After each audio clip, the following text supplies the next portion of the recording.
la date du 14 août 2021 marquera l'histoire politique du Sénégal d'un nouveau saut. Elle aura été mise à profit pour consacrer notre rentrée politique et informer l'opinion nationale et internationale de la naissance d'une nouvelle formation politique dénommée Jiital Wareef, le devoir en mouvement. Avant d'aller plus loin, permettez-moi de rendre un hommage appuyé à mes parents, formuler des prières de santé et de longévité pour ma mère ici présente. M'incliner avec respect devant la mémoire de mon père, Feu Alioune Badara Niang.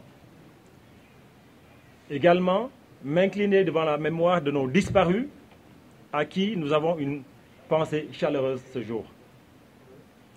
Je profite de l'occasion pour présenter mes condoléances à la communauté layène, aux populations de Thiénaba, suite au rappel à Dieu du Khalife général des Layènes, mais également au Khalife général de Thiénaba qui nous ont quittés il y a quelques jours. Nous présentons nos condoléances aux populations de Thiénaba, aux populations layènes, mais également à la Oumma islamique. Et nous prions Allah subhanahu wa ta'ala de leur donner un compagnon de miséricorde et puisse-t-il éclairer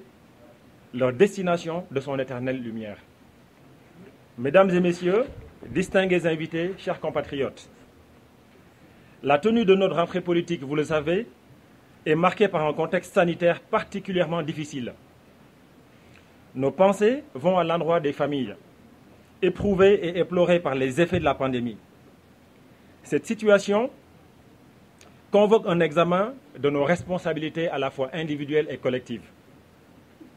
Mais elle convoque également une prise de conscience renouvelée pour ensemble venir à bout de cette pandémie qui n'arrête et qui n'a de cesse de faire des ravages. Comme vous le savez, nous avions prévu de faire une rentrée politique en grande pompe. Des diligences avaient déjà été prises pour qu'elle soit organisée au sein de l'auditorium de Thiès. Mais la responsabilité commandant, nous avons décidé de réduire la voilure de notre événement afin que l'événement puisse être organisé sous le format que vous connaissez actuellement, notamment en utilisant le format digital. Qu'à cela ne tienne, je voudrais donc m'arrêter un instant pour adresser une pensée à l'ensemble des personnes qui avaient tenu être à nos côtés ce jour, physiquement,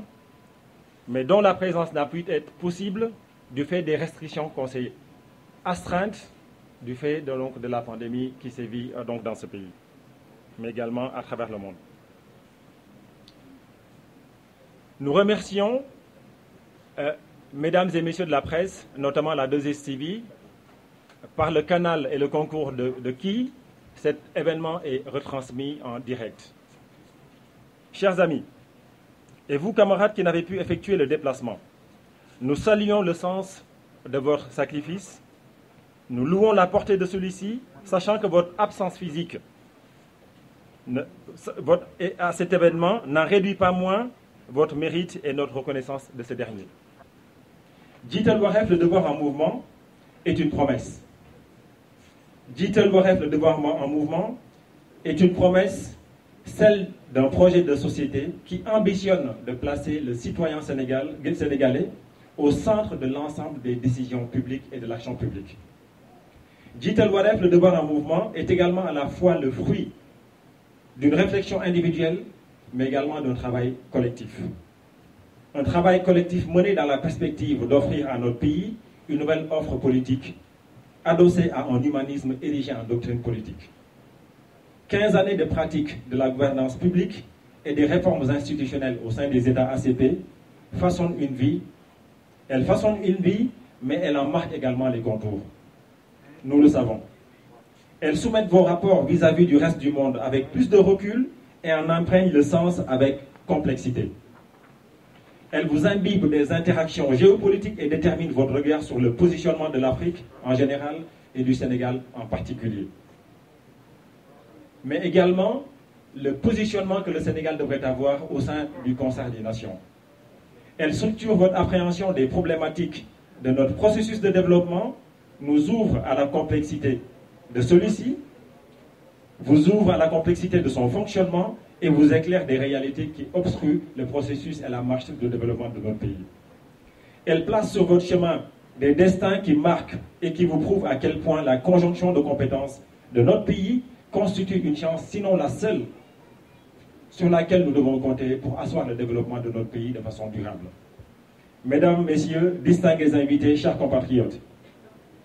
15 années de pratique de la gouvernance publique et des réformes institutionnelles vous marquent. Elles vous permettent de toucher du doigt les maux de notre pays avec un prisme qui ne vous laisse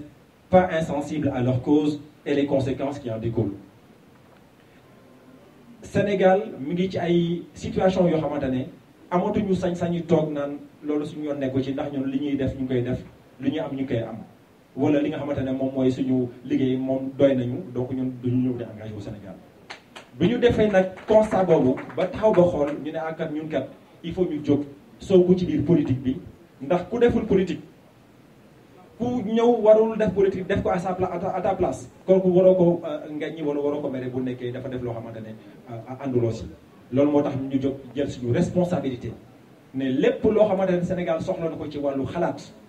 ci wàllu taxawaay dinañ ci def suñu loxo parce que nous le devons à ce pays. loolu moo waral ñu jóg ak ñeneen nit yi nga xamante ne dañu ànd ak ñun ci ngëm-ngëm ànd ak ñun ci principe ànd ak ñun ak ay valeurs xam ni réew mi bu nekkee jóguñu pour defar ko première conséquence yi nga xamante ne moo ci nar a judd ñun ñoo koy vivre ñun ñi ñoo koy vivre ba pare suñu doom yi di ko vivre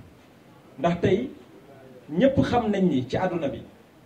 ne nit ki mën na dem ba jàng fii Sénégal doomam yi am ay lijaasa te mënuloo waat ne kooku lijaasa bi bu ko amee dina mën a liggéey loolu il faut mu arrêter li tax ñu mën ko arrêter parce que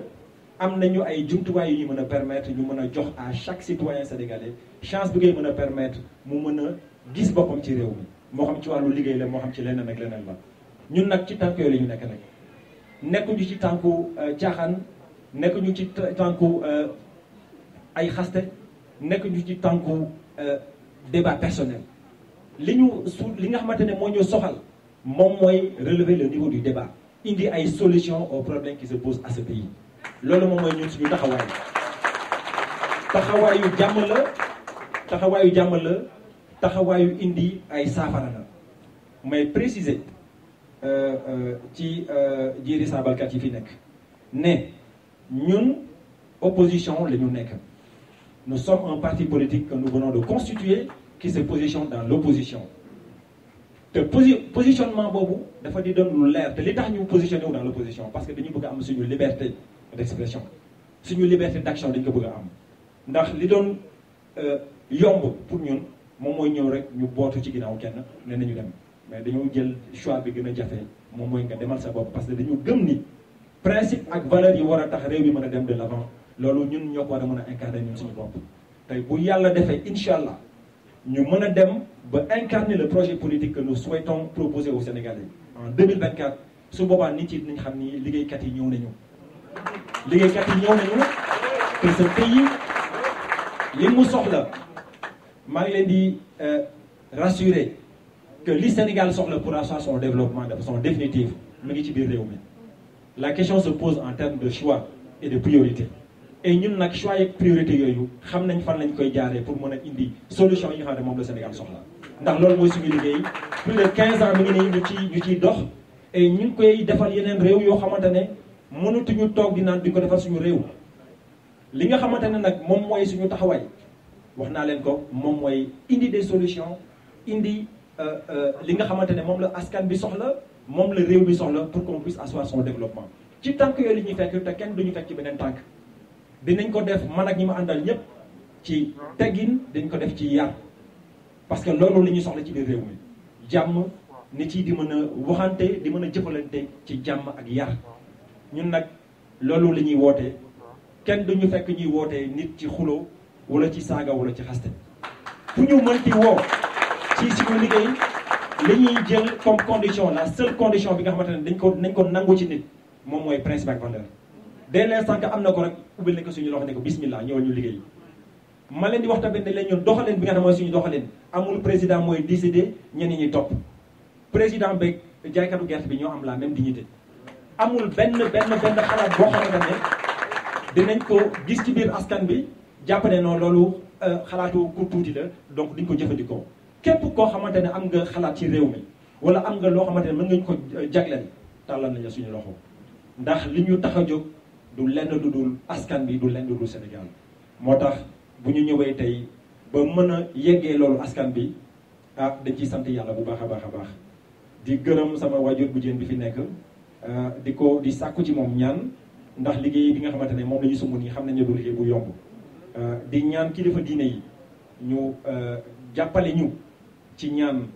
di ñaan Sénégalais yi ñu jàppale ñu ci liggéey bi nga xamante ne moom la ñu dugg parce que ñoom rek ñoo tax ñu dugg ci liggéey bi ndax bu nekkoon suñu bopp la kon xam naa ne duñ fi sax taxaw di wax waaye dañu jàpp ne nit ki bis boo demee ba taseeg sa borom ah man bugguma di layoog suñu borom ne ko ah bi réew mi di yàqu wala bi ma gisee am na yenn situation yoo xamante ne taxawul lan laa def xawma lu ma def bëgg naa taxaw ne suñu borom lii moo nekkoon sama taxawaay te jéem nañu te gëm naa ni loolu ñuy jéem ak dëgg di ko jéem ak pas-pas yàlla dañ ci defal sutura te bu ñu defalee sutura ci loolu lépp loo xamante ne moom la askan bi soxla dina ci gis boppam parce que loolu moo ñu tax a jóg